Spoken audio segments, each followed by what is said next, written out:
Hi dears, നമുക്ക് നമ്മുടെ അടുത്ത ടോപ്പിക്കിലോട്ട് പോവാം. ഈ ഡി പിയുടെ ക്രിട്ടിക്കൽ പാത്ത് മെത്തേഡ്. നമ്മൾ ഇതുവരെ നോക്കിയത് നെറ്റ്വർക്ക് അനാലിസിസ് വരെയാണ്, അല്ലെങ്കിൽ നമ്മൾ പ്രീവിയസ് വീഡിയോയിൽ നോക്കിയത്. അപ്പോൾ നെറ്റ്വർക്ക് അനാലിസിസിൽ നമ്മൾ ലാസ്റ്റ് പറഞ്ഞു different type of network techniques ഉണ്ട് ഫോർ നെറ്റ്വർക്ക് അനാലിസിസ്. അതിൽ വരുന്ന ഒരു ടെക്നിക്കാണ് CPM, critical path method. Widely use ചെയ്യുന്ന രണ്ട് മെയിൻ ടെക്നിക്സ് ആണുള്ളത്, CPMഉം PERTഉം. PERT എന്ന് പറയുമ്പോൾ പ്രോഗ്രാം ഇവാലുവേഷൻ റിവ്യൂ ടെക്നിക്. ഇത് രണ്ടുമാണ് വൈഡ്ലി യൂസ് ചെയ്യുന്ന നെറ്റ്വർക്ക് ടെക്നിക്സ്. അപ്പോൾ അത് രണ്ടും നമ്മൾ ഡീറ്റെയിൽ ആയിട്ട് പഠിക്കുന്നുണ്ട്. അപ്പോൾ നമുക്ക് ഈ വീഡിയോയിൽ ക്രിട്ടിക്കൽ പാത്ത് മെത്തേഡ് എന്താണെന്ന് നോക്കാം. Okay, critical path method 1956 Morgan R വാക്കറും ജെയിംസ് ഇ കെല്ലി എന്ന് പറഞ്ഞ രണ്ടാൾക്കാരാണ് അത് ഡെവലപ്പ് ചെയ്തത് 1956. ഓക്കെ, അപ്പോൾ അത് after preparing the network diagram and indicating the time for each activity we can identify the various possible path. നമ്മൾ നെറ്റ്വർക്ക് ഡയഗ്രാം വരച്ചതിന് ശേഷം അതിലെല്ലാ ആക്ടിവിറ്റിയും ടൈമൊക്കെ എല്ലാം ഡീറ്റെയിൽ ചെയ്തതിന് ശേഷം ഒരു different possible path to complete a project നമ്മൾ കണ്ടുപിടിക്കും. അത് കണ്ടുപിടിച്ചിട്ട് from this possible path critical path is determined. Critical path നമ്മൾ ഡിറ്റർമൈൻ ചെയ്യും. അതാണ് ക്രിട്ടിക്കൽ പാത്ത് മെത്തേഡിൽ നമ്മൾ ചെയ്യുന്ന പ്രോസസ്സ്. ഓക്കെ, നമ്മൾ നെറ്റ്വർക്ക് ഡയഗ്രാം വരച്ചതിന് ശേഷം ഡിഫറെൻറ്റ് പാത്ത്സ് കണ്ടുപിടിച്ച് അതിൽ ക്രിട്ടിക്കൽ പാത്ത് ഏതാണെന്ന് കണ്ടുപിടിക്കുക. അപ്പോൾ എന്താണ് പാത്ത്, ക്രിട്ടിക്കൽ പാത്തൊക്കെ പറഞ്ഞുതരാം. ഓക്കെ, അപ്പം നമ്മൾ അപ്ലിക്കേഷൻ ഓഫ് CPM എന്ന് പറയാം. നമ്മൾ ഏതൊക്കെ ഏരിയയിലാണ് നമ്മൾ CPM വൈഡ്ലി യൂസ് ചെയ്യുന്നത് അല്ലെങ്കിൽ സ്യൂട്ടബിൾ ആവുന്നതെന്ന് ചോദിച്ചാൽ, construction of building or highway ഇതിൽ ഈ CPM യൂസ് ചെയ്യുന്നുണ്ട്. Construction of dams or canals, communication network, production planning, maintenance and overhaul of airplanes or oil refinery, designing A prototype of A machine. അപ്പോൾ അങ്ങനെ നോക്കുകയാണെങ്കിൽ ഏതൊരു complicated പ്രൊജക്റ്റിനും CPM എന്താണ്, well suitable ആണ്. Okay, ഇപ്പോൾ construction of building or highway എന്നൊക്കെ പറയുമ്പോൾ എന്താണ്, വളരെയധികം പ്രൊജക്റ്റ് മാനേജ്മെൻറ്റ് ആവശ്യമുള്ള വെൽ മാനേജ്മെൻറ്റ് ലെവലിൽ നമുക്ക് തീർക്കേണ്ട പ്രൊജക്റ്റുകളാണ്. അപ്പോൾ CPM വെച്ചിട്ട് നമുക്ക് എന്ത് ചെയ്യാം, അതിൻ്റെ ക്രിട്ടിക്കൽ പാത്ത് കണ്ടുപിടിച്ച് നമുക്ക് വെൽ മാനേജ്മെൻറ്റ് വഴി നമുക്ക് ആ പ്രൊജക്റ്റ് നല്ല രീതിയിൽ കംപ്ലീറ്റ് ചെയ്യാൻ പറ്റും. അപ്പം നമ്മൾ ഇനി നോക്കാൻ പോകുന്നത് term related to CPM. Term എന്ന് പറയുമ്പോൾ നമ്മൾ ഈ CPM ക്രിട്ടിക്കൽ പാത്ത് മെത്തേഡിൽ എന്തൊക്കെയാണോ ചെയ്യുന്നത്, അപ്പോൾ അതിൽ വരുന്ന മെയിൻ ഇമ്പോർട്ടൻറ്റ് ടേംസ് ആണ് ഇനി പറയാൻ പോകുന്നത്. ഇപ്പോൾ ഇതിലുള്ള ഓരോ ടേംസും 1 വേർഡ് ക്വസ്റ്റ്യൻസ് ആയിട്ട് ചോദിക്കാറുണ്ട്. നമ്മുടെ ഈ CPM എന്ന് പറയുമ്പോൾ 5 മാർക്ക് ക്വസ്റ്റ്യനും SA മാർക്ക് ക്വസ്റ്റ്യനിലും ഈ CPMനെ കുറിച്ച് എക്സ്പ്ലെയിൻ ചെയ്യാൻ പറഞ്ഞിട്ടുണ്ട്. അപ്പോൾ നമ്മൾ ഒരിക്കലും മിസ് ചെയ്യരുത് ഈ ഒരു ടോപ്പിക്. ഓക്കെ, അപ്പോൾ നമുക്കിനി ടേം റിലേറ്റഡ് ടു CPM നോക്കാം. ടേമിൽ ഫസ്റ്റ് തന്നെ നമ്മൾ നോക്കുന്നത് പാത്ത്. നമ്മളിപ്പോൾ പറഞ്ഞു നേരത്തെ അല്ലേ, എല്ലാ പോസിബിൾ പാത്ത്സ് കണ്ടുപിടിച്ചിട്ട് അതിൽ ക്രിട്ടിക്കൽ പാത്ത് ഏതാണെന്ന് ഐഡൻറ്റിഫൈ ചെയ്യാം. അപ്പോൾ നമുക്ക് എന്താണ് പാത്ത്, എന്താണ് ക്രിട്ടിക്കൽ പാത്ത് നോക്കണ്ടേ. അപ്പോൾ പാത്ത് എന്ന് പറഞ്ഞാൽ unbroken or continuous chain of ആക്ടിവിറ്റീസിനെയാണ് നമ്മൾ എന്ത് പറയുന്നത്, ഒരു പാത്ത് എന്ന് പറയുന്നത്. അപ്പം നമ്മളിപ്പോൾ ഒരു നെറ്റ്വർക്ക് ഡയഗ്രാം, ഇങ്ങനെ ഇപ്പോൾ ഒരു നെറ്റ്വർക്ക് ഡയഗ്രാം ഉണ്ടെങ്കിൽ നമ്മൾ ഇപ്പോൾ നോക്കൂ, ഇതാണ് പ്രൊജക്റ്റിൻ്റെ സ്റ്റാർട്ട് ചെയ്ത് പ്രൊജക്റ്റിൻ്റെ എൻഡ് ആണെങ്കിൽ നമുക്കെന്താണ് different path to complete a project നമുക്ക് കിട്ടില്ല. ഇപ്പോൾ ഈ ഒരു പാത്ത് വഴി പോയാലും നമുക്ക് എന്ത് ചെയ്യാൻ പറ്റും, നമുക്ക് ഈ ഒരു പ്രൊജക്റ്റ് കംപ്ലീറ്റ് ചെയ്യാൻ പറ്റും. അപ്പോൾ അങ്ങനെയുള്ള കണ്ടിന്യൂസ് ചെയിൻ ഓഫ് ആക്ടിവിറ്റീസിനാണ് നമ്മൾ എന്ത് പറയുന്നത്, ഒരു പാത്ത് എന്ന് പറയുന്നത്. ഓക്കെ, അപ്പോൾ ഇതിൽ ഇപ്പം ഡിഫറെൻറ്റ് പോസിബിൾ പാത്ത്സ് നമുക്ക് കണ്ടുപിടിക്കാൻ പറ്റും. നെറ്റ്വർക്ക് ഡയഗ്രാം വരച്ചു കഴിഞ്ഞാൽ നമുക്ക് മനസ്സിലാവും. അപ്പോൾ അതിലെ ലോങ്ങസ്റ്റ് പാത്തിൻ്റെ നെറ്റ്വർക്ക്, ഇപ്പോൾ നമ്മൾ ഇതിലെ ടൈമൊക്കെ വെച്ച് കാൽക്കുലേറ്റ് ചെയ്യുകയാണെങ്കിൽ അപ്പോൾ മേ ബി ഇതായിരിക്കാം ഇതിലെ ലോങ്ങസ്റ്റ് പാത്ത്. എത്രയും കൂടുതൽ ടൈം എടുക്കുന്ന പാത്ത് അല്ലെങ്കിൽ ചെയിൻ ഓഫ് ആക്ടിവിറ്റീസ് ഇതായിരിക്കാം. അപ്പോൾ നമ്മൾ ഇതിനെന്ത് പറയും, ഇതിനെ നമ്മൾ ക്രിട്ടിക്കൽ പാത്ത് എന്ന് പറയും. ഓക്കെ, അപ്പോൾ എന്താണ് പാത്ത്, എന്താണ് ക്രിട്ടിക്കൽ പാത്ത് എന്ന് മനസ്സിലായില്ലേ. ഇനി ക്രിട്ടിക്കൽ ആക്ടിവിറ്റീസ് എന്ന് പറഞ്ഞാൽ, ഇപ്പോൾ നമ്മളിപ്പോൾ ഇതാണ് ഈ ഒരു സംഭവമാണ് ക്രിട്ടിക്കൽ പാത്ത് നമ്മൾ ഐഡൻറ്റിഫൈ ചെയ്തു. അപ്പോൾ ഇതിൽ വരുന്ന ഈ ഒരു എത്രയും ആക്ടിവിറ്റീസ് ഉണ്ടല്ലോ, ഇതൊക്കെ നമ്മുടെ ആക്ടിവിറ്റീസ് അല്ല, ആക്ടിവിറ്റീസും ടൈമുമാണ്. ആക്ടിവിറ്റീസ് ആരോ വെച്ചിട്ട് നമ്മൾ ഐഡൻറ്റിഫൈ ചെയ്യുന്നത്. അപ്പോൾ ഈ ഒരു പാത്തിൽ ലൈ ചെയ്യുന്ന എല്ലാ ആക്ടിവിറ്റീസിനെയാണ് നമ്മൾ എന്ത് പറയുന്നത്, ക്രിട്ടിക്കൽ ആക്ടിവിറ്റീസ് എന്ന് പറയുന്നത്. ഓക്കെ, അപ്പം path, critical path and critical activities മനസ്സിലായില്ലേ. ഇനി നമുക്ക് നോക്കാവുന്നത് പ്രൊസീഡിങ് ആക്ടിവിറ്റീസ് അല്ലെങ്കിൽ പ്രിഡിസസർ ആക്ടിവിറ്റീസ് ഒരു സക്സീഡിങ് ആക്ടിവിറ്റീസ്. രണ്ടും ഈസി ആയിട്ടുള്ള ഒരു ടേമാണ്. എന്താണെന്ന് ചോദിച്ചാൽ ഇപ്പോൾ നമ്മളിപ്പോൾ ഒരു നമ്മുടെ ആക്ടിവിറ്റി ഇപ്പോൾ ഇതിങ്ങനെ കിടക്കുന്ന ഒരു ആക്ടിവിറ്റി ആണെങ്കിൽ ഇതാണ് ഇപ്പോൾ നമ്മുടെ ക്രിട്ടിക്കൽ പാത്തിൽ അല്ലെങ്കിൽ any activity in that project. ഇപ്പോൾ ഇതിപ്പോൾ ആക്ടിവിറ്റി 1, 2, 3. അപ്പോൾ നമുക്ക് എന്താ പറയാൻ പറ്റുക, activity that must be completed immediately prior to the start of the another activity. നമുക്കിപ്പോൾ ഈ ഒരു ആക്ടിവിറ്റി സ്റ്റാർട്ട് ചെയ്യണമെങ്കിൽ ഈ ഒരു ആക്ടിവിറ്റി മൊത്തം എന്ത് ചെയ്യണം, കംപ്ലീറ്റ് ചെയ്യണം. അപ്പോൾ നമ്മുടെ 2 എന്ന് പറഞ്ഞ ആക്ടിവിറ്റീൻ്റെ 2ൻ്റെ പ്രെഡിസസർ ആക്ടിവിറ്റി എന്താണെന്ന് പറയാം, 1 ആണെന്ന് പറയാം. അപ്പോൾ ഇതൊരു ആക്ടിവിറ്റി ആണെങ്കിൽ 2യുടെ പ്രെഡിസസർ ആക്ടിവിറ്റീസാണ് ഈ ഒരു ആക്ടിവിറ്റിയാണ്. ഇത് കംപ്ലീറ്റ് ചെയ്തതിന് ശേഷം മാത്രമേ എന്ത് ചെയ്യാൻ പറ്റുള്ളൂ, സെക്കൻഡ് ആക്ടിവിറ്റി നമുക്ക് സ്റ്റാർട്ട് ചെയ്യാൻ പറ്റുള്ളൂ. അതുപോലെ സെക്കൻഡ് ആക്ടിവിറ്റി കംപ്ലീറ്റ് ചെയ്തതിന് ശേഷം മാത്രമേ നമുക്ക് എന്ത് ചെയ്യാൻ പറ്റുള്ളൂ, തേർഡ് ആക്ടിവിറ്റി സ്റ്റാർട്ട് ചെയ്യാൻ പറ്റുള്ളൂ. അപ്പോൾ നമുക്ക് എന്ത് പറയാൻ പറ്റും, third is A successor activities of A second activity. Okay, അപ്പോൾ ഇതിനെയാണ് പ്രെഡിസസർ ആൻഡ് സക്സസർ എന്ന് പറയുന്നത്. അങ്ങനെ ലൈ ചെയ്ത് കിടക്കുന്ന സൈമിൾട്ടേനിയസ്ലി റൺ ചെയ്യേണ്ട ആക്ടിവിറ്റീസിനെയാണ് നമ്മളിപ്പോൾ എന്ത് പറയുന്നത്, കൺകറൻറ്റ് ആക്ടിവിറ്റീസ് എന്ന് പറയുന്നത്. അപ്പോൾ 1, 2, 3 നമുക്ക് എന്ത് പറയാൻ പറ്റും, കൺകറൻറ്റ് ആക്ടിവിറ്റീസ് ആണെന്ന് പറയാൻ പറ്റും. കാരണം സെക്കൻഡ് തുടങ്ങണമെങ്കിൽ ഫസ്റ്റ് കംപ്ലീറ്റ് ചെയ്യണം, സെക്കൻഡ് കംപ്ലീറ്റ് ചെയ്തിട്ടേ നമുക്ക് എന്ത് ചെയ്യാൻ പറ്റുള്ളൂ, തേർഡ് സ്റ്റാർട്ട് ചെയ്യാൻ പറ്റുള്ളൂ. ഓക്കെ, അപ്പോൾ അതാണ് കൺകറൻറ്റ് ആക്ടിവിറ്റീസ്. അപ്പോൾ ഇതാണ് 3 type of activities.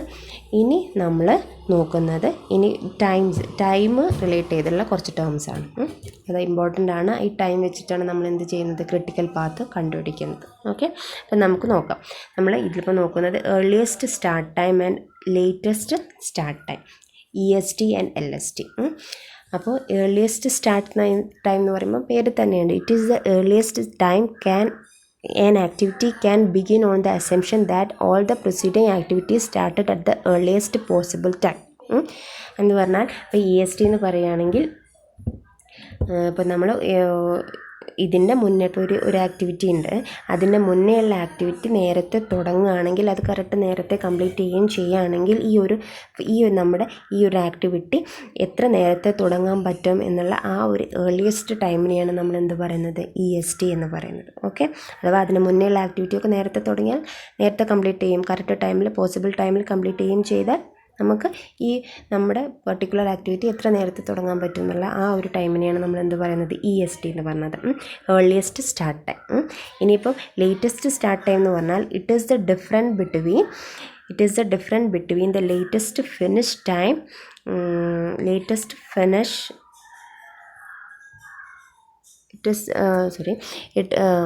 it is the difference between the latest finish time and estimated time for the activity to be completed.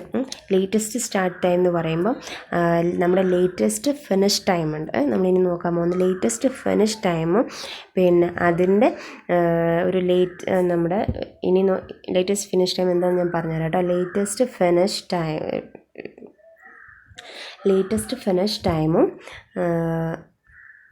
പിന്നെ എസ്റ്റിമേറ്റ് അതിൻ്റെ കറക്റ്റ് ആക്ടിവിറ്റിയുടെ എസ്റ്റിമേറ്റഡ് ടൈമും തമ്മിലുള്ള ഡിഫറൻസിനെയാണ് നമ്മൾ എന്ത് പറയുന്നത്, ലേറ്റസ്റ്റ് സ്റ്റാർട്ട് ടൈം.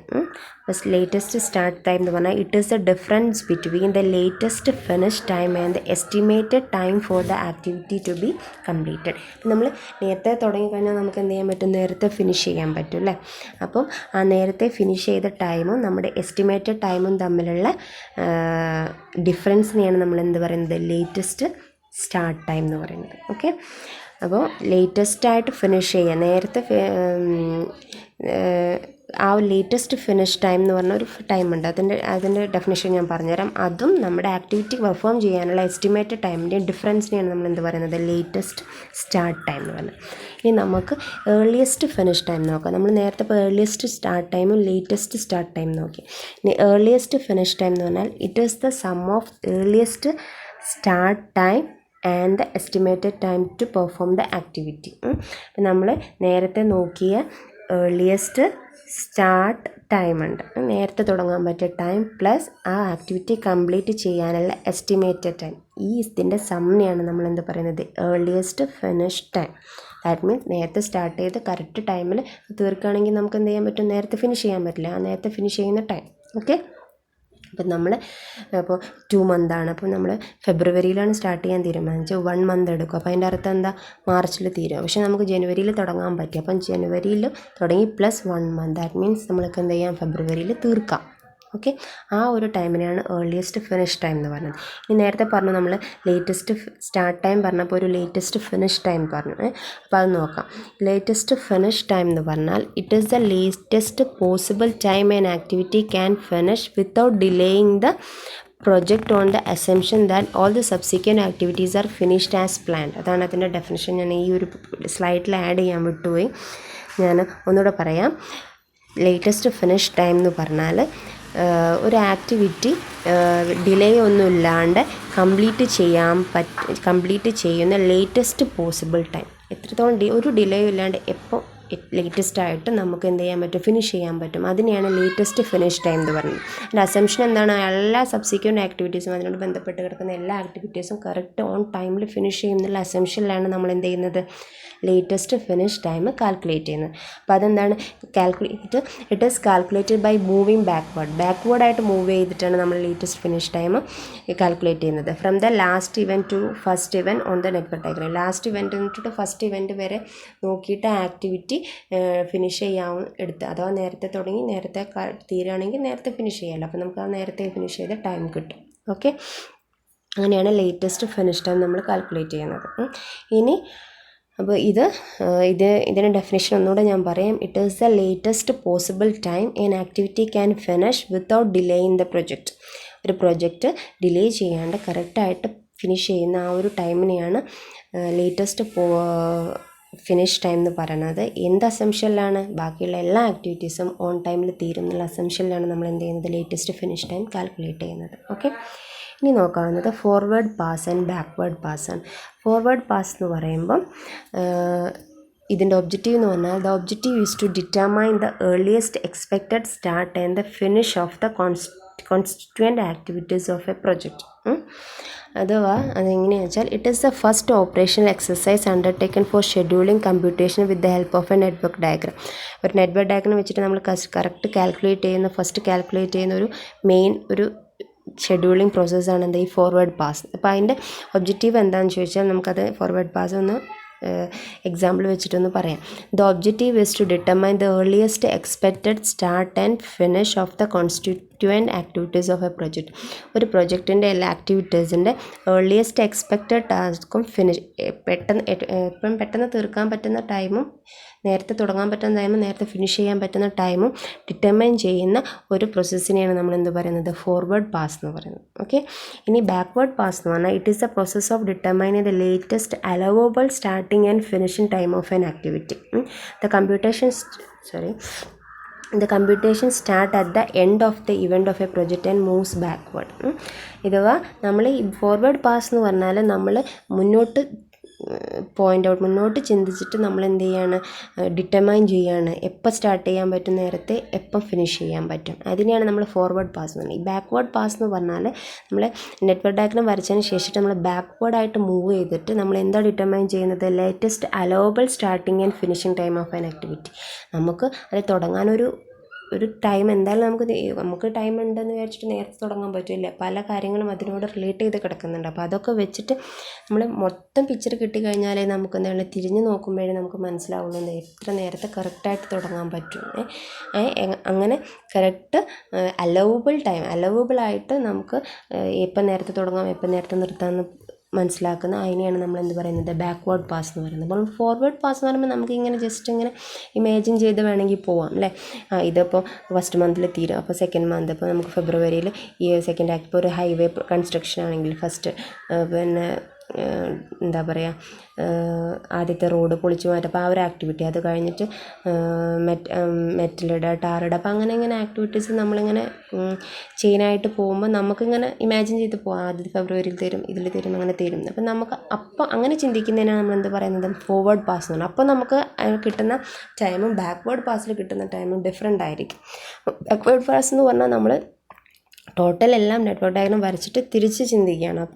അപ്പോൾ ശരിക്കും ഒന്നുകൂടെ ക്ലിയർ ആയിട്ടുള്ള നമുക്ക് allowable time, starting and finishing time എന്ത് ചെയ്യാൻ പറ്റും, ഡിറ്റർമൈൻ ചെയ്യാൻ പറ്റും. ഓക്കെ, അപ്പോൾ അതാണ് ഫോർവേഡ് പാസും ബാക്ക്വേർഡ് പാസും. ഇനി നമുക്ക് നെക്സ്റ്റ് ഫ്ലോട്ട് എന്ന് പറഞ്ഞാൽ ഒരു ഇമ്പോർട്ടൻ്റ് ആയിട്ടുള്ള ഒരു ടേമാണ് in CPM critical path method. Float എന്ന് പറഞ്ഞാൽ അതിന് ടോട്ടൽ ഫ്ലോട്ട് എന്ന് പറയും. It is the difference between latest finish time and the earliest start time. അപ്പോൾ അത് കണ്ടുപിടിക്കുന്നത് എന്താ വെച്ചാൽ അതിന് ഫ്ലോട്ട് ഓർ ടോട്ടൽ ഫ്ലോട്ട് രണ്ടും സെയിം മീനിങ് തന്നെയാണ് കേട്ടോ. അപ്പം അതിന് പറയുന്നത് എന്താ വെച്ചാൽ it is the difference between latest finish time and the earliest start time, LFT minus EFT or LST minus EST. രണ്ടാണെങ്കിലും ഒരേ അർത്ഥമാണ്, ഒരേ വാല്യൂ ആണ് നമുക്ക് കിട്ടുക. അപ്പോൾ അതിൻ്റെ ആക്ച്വൽ മീനിങ് എന്താ വെച്ചാൽ നമുക്ക് float means the amount of excess or spare time up to which an activity can be delayed without affecting the overall completion time of a project. നമുക്ക് ഒരു ഫ്ലോട്ട്, എത്രത്തോളം ആ പ്രൊജക്റ്റ്, ആ ഒരു പർട്ടിക്കുലർ ആക്ടിവിറ്റി നമുക്ക് എക്സ്റ്റെൻഡ് ചെയ്യാൻ പറ്റും, അത് വേറൊന്നിനും ബാധിക്കുന്നില്ല.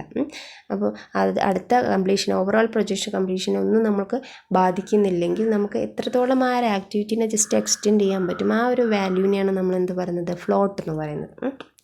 അഥവാ നമ്മളിപ്പോൾ ഒരു ആക്ടിവിറ്റി തീർന്നുകൊണ്ടിരിക്കുകയാണ്, അപ്പോൾ നമുക്ക് കറക്റ്റ് മറ്റേ സെക്കൻഡ് ആക്ടിവിറ്റി സ്റ്റാർട്ട് ചെയ്യാൻ പറ്റും. എന്നാലും ഇത് ആ ടൈമിൽ തന്നെ ചിലപ്പം കൺസിക്വൻ്റ്ലി നമുക്ക് വർക്ക് ചെയ്യാൻ പറ്റുന്ന കുറച്ച് പോർഷൻസ് ഉണ്ടാവും. അപ്പോൾ അതെന്താണ്, ഓവറോൾ പ്രൊജക്റ്റിൻ്റെ കംപ്ലീഷനെ ബാധിക്കുകയില്ല. അപ്പോൾ അങ്ങനെയുള്ള ഒരു സെക്യൂർ ആയിട്ടുള്ള ടൈമിനെയാണ് നമ്മൾ എന്ത് പറയുന്നത്, ഫ്ലോട്ട് എന്ന് പറയുന്നത്, അഥവാ ടോട്ടൽ ഫ്ലോട്ട്. ആ ആക്ടിവിറ്റി നമുക്ക് എക്സ്ട്രാ കുറച്ചും കൂടി ടൈം നമുക്ക് കിട്ടി, പക്ഷെ അത് വിചാരിച്ചിട്ട് നമ്മൾ ആ വേറൊരു ആക്ടിവിറ്റീൻ്റെ ടൈം എടുക്കുകയൊന്നും അല്ല ചെയ്തത്. നമ്മൾ ഒരു ഒന്നിനെയും ബാധിക്കാത്ത രീതിയിൽ കുറച്ച് ടൈം നമ്മൾ എടുക്കുന്നത്, അങ്ങനെ എടുക്കാൻ പറ്റുന്ന ടൈമിനെയാണ് നമ്മൾ എന്ത് പറയുന്നത്, ഫ്ലോട്ട് എന്ന് പറയുന്നത്. അപ്പോൾ അത് കാൽക്കുലേറ്റ് ചെയ്യുന്നത് LFT minus EFT or LST minus EST, latest finish time minus earliest finish time or latest start time minus earliest start time. രണ്ടും ഏകദേശം സെയിം ആയിട്ട് നമുക്ക് കിട്ടണം. ഇനി ഫ്രീ ഫ്ലോട്ട് എന്ന് പറഞ്ഞാൽ ഫ്രീ ഫ്ലോട്ട് എന്ന് പറയുമ്പം EST of the successor minus EFT of the present activity. EST നമ്മുടെ സക്സസർ ആക്ടിവിറ്റീൻ്റെ ESTയും ഏർലിയസ്റ്റ് സ്റ്റാർട്ട് ടൈമിന് ഏർലിയസ്റ്റ് ഫിനിഷ് ടൈമിൻ്റെ പ്രസൻറ്റ് ആക്ടിവിറ്റീൻ്റെ ഏർലിയസ്റ്റ് ഫിനിഷ് ടൈം ഡിഫറൻഷിയേറ്റ് ചെയ്ത് അവിടെ കുറച്ചൊരു ടൈം കിട്ടും നമുക്ക്. അപ്പോൾ ആ ഒരു ടൈമിനെയാണ് ഫ്രീ ഫ്ലോട്ട് എന്ന് പറയുന്നത്. അപ്പോൾ അവിടെ ഫ്രീ ആയി കിടക്കുകയാണ്. ഒരു positive total float, that the portion of a positive total float that can be used by an activity without delaying any succeeding activity. നമുക്ക് വേറെ അടുത്ത ആക്ടിവിറ്റീനെ ഡിലേ ചെയ്യാതെ ആ ഒരു ടൈം നമുക്ക് കറക്റ്റായിട്ട് യൂസ് ചെയ്യാൻ പറ്റുന്ന ആ ഒരു ടൈമിനെയാണ്, പോസിറ്റീവ് ടൈമിനെയാണ് നമ്മൾ എന്ത് പറയുന്നത്, ഫ്രീ ഫ്ലോട്ട് എന്ന് പറയുന്നത്. ഫ്രീ ഫ്ലോട്ട് എന്ന് പറയുമ്പോൾ EST ഏർലിയസ്റ്റ് സ്റ്റാർട്ട് ടൈം, നമ്മൾ അടുത്ത പ്രൊജക്റ്റ് എത്ര നേരത്തെ തുടങ്ങാൻ പറ്റുമെന്ന് നമ്മൾ ഡിസൈഡ് ചെയ്തിട്ടുണ്ടാവുമല്ലോ, അതിൽ നിന്നും ഇപ്പോഴത്തെ പ്രൊജക്റ്റ് എത്ര നേരത്തെ ഫിനിഷ് ചെയ്യാൻ പറ്റും എന്നുള്ള ആ ഒരു ടൈം ഉണ്ടാവുമല്ലോ. അപ്പോൾ ആ നേരത്തിന് ചിലപ്പോൾ ഒരു ടൈം നമുക്കൊരു ഫ്രീ ആയിട്ട് കിട്ടും. അതിനെയാണ് നമ്മൾ എന്ത് പറയുന്നത്, ഫ്രീ ഫ്ലോട്ട് എന്ന് പറയുന്നത്. നെക്സ്റ്റ് ഈ ഫ്ലോട്ട് ഡീറ്റെയിൽസ്, ഈ float, free float and independent float എന്താണ് ഇമ്പോർട്ടൻ്റ് ആണ് കേട്ടോ. നമുക്കിനി ഇൻഡിപെൻഡൻറ്റ് ഫ്ലോട്ട് നോക്കാം. ഇൻഡിപെൻഡൻറ്റ് ഫ്ലോട്ട് എന്ന് പറയുമ്പോൾ ഇത് കാൽക്കുലേറ്റ് ചെയ്യുന്നത് EST of the successor minus LFT of predecessor minus duration. അപ്പം അത് EST ഓഫ് എ സക്സസർ, അടുത്ത ആക്ടിവിറ്റീൻ്റെ ഏർലിയസ്റ്റ് സ്റ്റാർട്ട് ടൈമിൽ നിന്നും latest finish time of a predecessor, അതിന് മുന്നത്തെ ആക്ടിവിറ്റീൻ്റെ ലേറ്റസ്റ്റ് ആയിട്ട് ഫിനിഷ് ചെയ്യാൻ പറ്റും നമ്മൾ കാൽക്കുലേറ്റ് ചെയ്ത് വെച്ചിട്ടുണ്ടാവുമല്ലോ. നമ്മളെ പ്രസൻറ്റ് ആക്ടിവിറ്റി അല്ല കേട്ടോ, അതിന് മുന്നത്തേൻ്റെ LFTയും പിന്നെ നമ്മുടെ കറണ്ട് പ്രൊജക്റ്റിൻ്റെ ഡ്യൂറേഷനും മൈനസ് ചെയ്താൽ കിട്ടുന്ന ഒരു ഫ്ലോട്ടിനെയാണ് എന്ത് പറയുന്നത്, ഇൻഡിപെൻഡൻറ്റ് ഫ്ലോട്ട് എന്ന് പറയുന്നത്. അപ്പം നമുക്ക് കാൽക്കുലേറ്റ് ചെയ്യുമ്പോൾ ഒരു നെഗറ്റീവ് വാല്യൂ ആണ് ഇൻഡിപെൻഡൻറ്റ് ഫ്ലോട്ടിന് കിട്ടുന്നതെങ്കിൽ then independent float is taken as 0. ചിലപ്പോൾ നമ്മൾ കാൽക്കുലേറ്റ് ചെയ്തോടെ നമുക്ക് നെഗറ്റീവ് വാല്യൂ കിട്ടും. അപ്പോൾ അതിൻ്റെ അർത്ഥം എന്താ, നെഗറ്റീവ് ടൈം ഉണ്ടാവില്ലല്ലോ. അപ്പോൾ അതിൻ്റെ അർത്ഥം there is not time, independent float നമുക്ക് ഇല്ല എന്നാണ് അതിൻ്റെ അർത്ഥം. ഓക്കെ, ഇപ്പോൾ നമ്മൾ ഇത് കാൽക്കുലേറ്റ് ചെയ്യുമ്പോൾ, ഇൻഡിപെൻഡൻറ്റ് ഫ്ലോട്ട് കാൽക്കുലേറ്റ് ചെയ്യുമ്പോൾ നമുക്ക് മൈനസ് വാല്യൂസ് ആണ് കിട്ടുന്നതെങ്കിൽ അപ്പോൾ നമ്മൾ എന്ത് ചെയ്യും, അതിനെ 0 ആയിട്ട് അസ്യൂം ചെയ്യും. ബിക്കോസ് നമ്മൾ അസ്യൂം ചെയ്യുന്നത് എന്താണ്, there is no independent float, there is no time. അപ്പോൾ നമ്മൾ അതിൻ്റെ മീനിങ് എന്താണെന്ന് ചോദിച്ചാൽ, minimum available time over the required activity of duration if the amount of time an activity could be delayed if the proceeding activities finish at their latest and subsequent activities start at their earliest. അപ്പം നമ്മൾ അതിന് മുന്നത്തെ activities നേരത്തെ finish ചെയ്യുകയും ചെയ്തു, ഇനി തുടങ്ങാൻ പോകുന്ന ആക്ടിവിറ്റീസ് നേരത്തെ സ്റ്റാർട്ട് ചെയ്യുകയാണെങ്കിൽ അതിൻ്റെ ഇടയിൽ നമ്മുടെ ഡ്യൂറേഷനും കൂടി വെച്ച് നോക്കുമ്പോൾ അതിൻ്റെ ഇടയിൽ വരുന്ന ഒരു ടൈമിനെയാണ് നമ്മൾ എന്ത് പറയുന്നത്, ഇൻഡിപെൻഡൻറ്റ് ഫ്ലോട്ട് എന്ന് പറയുന്നത്. ഓക്കെ, അപ്പം float that means total float, free float and independent float മനസ്സിലായെന്ന് വിചാരിക്കുന്നു. നമ്മുടെ ടെക്സ്റ്റ് ബുക്കിലെ ആ ഒരു ഡീറ്റെയിലിങ്ങും ഈ ഒരു വീഡിയോയും കൂടി വെച്ച് നോക്കുമ്പോൾ മനസ്സിലാവുന്നതാണ് എൻ്റെ ഒരു കൺസെപ്റ്റ്. എന്തെങ്കിലും ഡൗട്ട്സ് ഉണ്ടെങ്കിൽ നിങ്ങൾ ചോദിക്കട്ടോ, അപ്പോൾ ഞാൻ ഒന്നുകൂടെ വേണമെങ്കിൽ എക്സ്പ്ലെയിൻ ചെയ്ത് തരാം. അപ്പോൾ അതാണ് നമ്മുടെ CPMൻ്റെ ഇമ്പോർട്ടൻറ്റ് ടേംസ്. ഇനി നമുക്ക് എങ്ങനെ CPM ക്രിട്ടിക്കൽ പാത്ത് മെത്തേഡ് കണ്ടുപിടിക്കണ്ടേ, അതിൻ്റെ സ്റ്റെപ്സ് എന്താണെന്ന് നോക്കാം. സ്റ്റെപ്സ് എന്ന് പറഞ്ഞാൽ first one arrange all activities in A logical sequence. അതാണ് ഫസ്റ്റ് സ്റ്റെപ്പ്. നമ്മൾ ആക്ടിവിറ്റീസിനൊക്കെ ലോജിക്കൽ സീക്വൻസിൽ ഫസ്റ്റ്, സെക്കൻഡ്, തേർഡ് അങ്ങനെ ആക്ടിവിറ്റീസ് അതിനെ അറേഞ്ച് ചെയ്യുക. എന്നിട്ട് അതാണ് second, construct arrow diagram and number all the events. അതിൻ്റെ പറ്റിയിട്ടുള്ള ഒരു നെറ്റ്വർക്ക് ഡയഗ്രാം, ആരോ ഡയഗ്രാം വരയ്ക്കുക.